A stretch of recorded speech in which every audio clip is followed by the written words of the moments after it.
공공장소에서 일했던 아이가 이렇게 성장하기까지의 방법.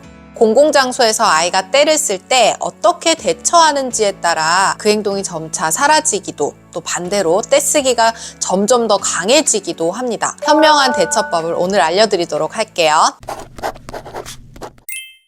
네, 안녕하세요. 이민지 육아상담소 이민지입니다. 한 주간 잘 지내셨나요? 부모라면 누구나 겪어보았던 난감한 상황. 사람들이 많은 공공장소에서 아이가 원하는 대로 되지 않았다고 소리를 지르며 떼를 써서 진땀 빼던 경험 다들 있으시죠? 집에서는 훈육이 필요할 때 울음이 잦아들 때까지 기다릴 수도 있고, 필요하다면 울고 있는 상황에서도 단호하게 훈육을 하기도 하지만, 정말 사람들이 많은 장소에서 엄마 아빠가 난감해하는 걸 알기라도 하듯 달래지지 않는 땡깡과 울음을 보이면 훈육을 할 수도, 그렇다고 피할 수도 없는 난처한 어려움을 겪습니다. 이때 부모는 내가 육아를 잘못해서 그런 건가?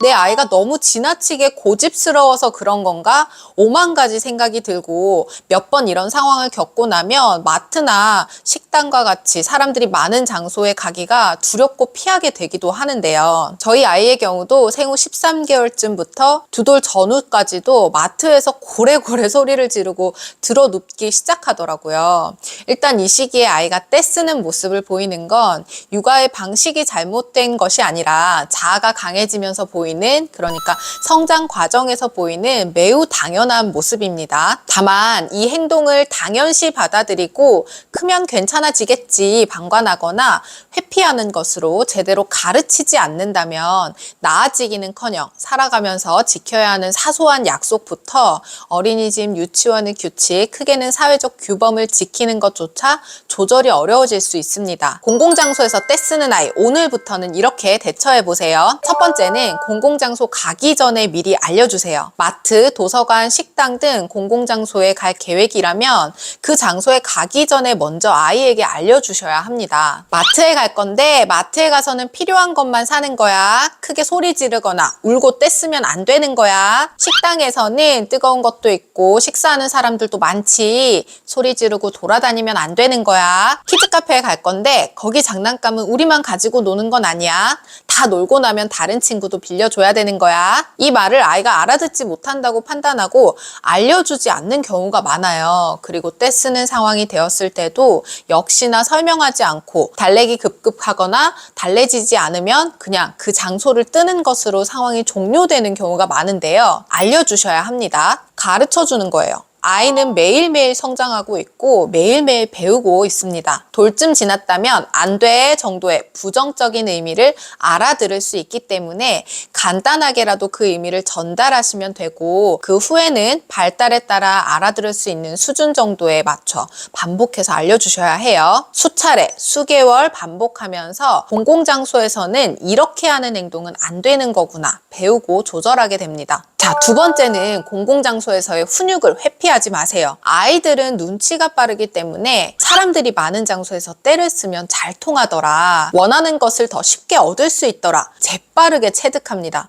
그런 건 어찌나 행동으로 잘 옮기는지, 그쵸? 그렇게 사람들이 많은 장소라고 해서 아이의 요구를 매번 들어주거나 애매하게 나중에 해줄게, 이번 한 번만 해줄게, 이렇게 반응하고 넘어가면 안 됩니다. 그렇게 되면 아이는 공공장소에서 떼쓰는 것이 마치 자신의 무기라도 된 마냥 그 순간을 기다리고 어김없이 떼를 쓰면서 원하는 것을 얻겠죠. 가기 전에 약속과 규칙을 정했기 때문에 기본적으로 옳고 그름의 기준이 일단 명확해졌습니다. 부모는 당당하게 말할 수 있겠죠.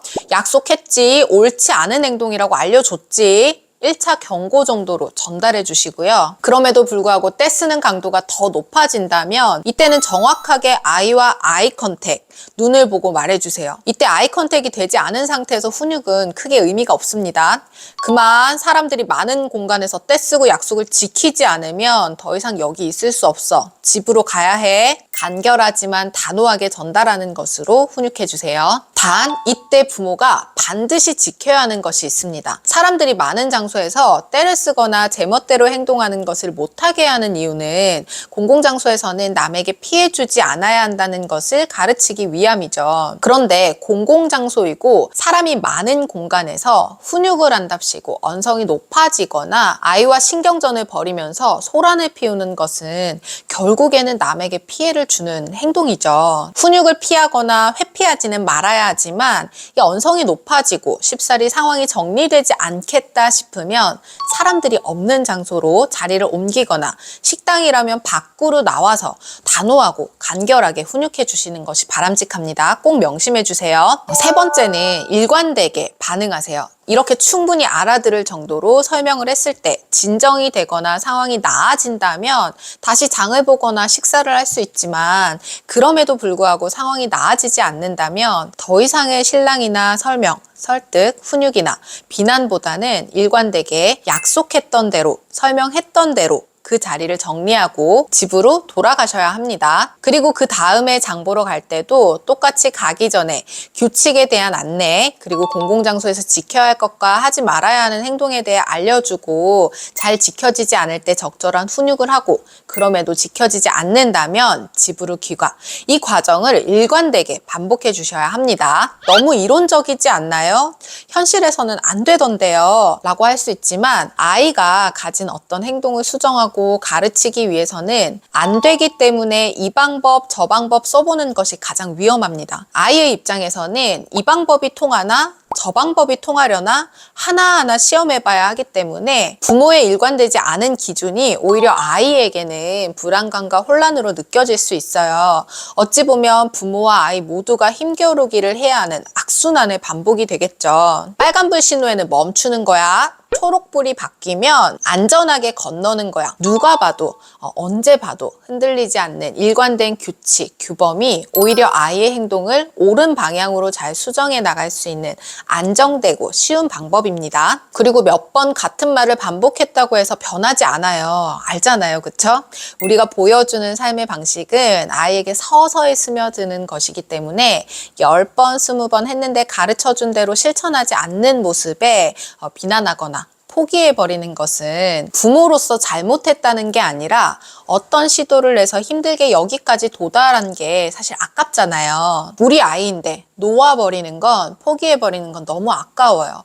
천천히 조금씩 스며들 수 있게 일관되게 반응해주세요. 자, 마지막 네 번째는 떼쓰지 않을 수 있는 최선의 상황을 마련하세요. 일단 이런 상황들을 몇 번 겪고 나면 부모인 나도 모르게 긴장하고 아이 모든 행동에 기본 자세가 방어와 제지하는 태도가 됩니다. 이런 작은 행동들은 아이에게 결국 사소한 것조차 안 돼, 부정의 메시지를 주게 되는데요. 이 시기는 너무 잘 아시겠지만 안 돼라는 이 말이 아이의 발작 버튼이 될 수 있기 때문에 사전에 최대한 아이가 떼쓰지 않을 수 있는 상황을 마련해 주는 것이 좋습니다. 예를 들어 저의 경우는 일단 공공장소에 갈 때는 흘리거나 먹기 번거롭지 않은 치즈볼이나 과일 말랭이 같은 아이가 좋아하는 간식을 챙기거나 좋아하는 그림 그리기, 색종이 접기, 스티커 붙이기 등 즐겁게 시간을 보낼 수 있는 준비를 해요. 그리고 이런 것들은 아이가 이미 불편해하는 상황에서 보상으로 제공하는 것이 아니라 엄마도 너도 즐거운 마음으로 이 시간을 보내자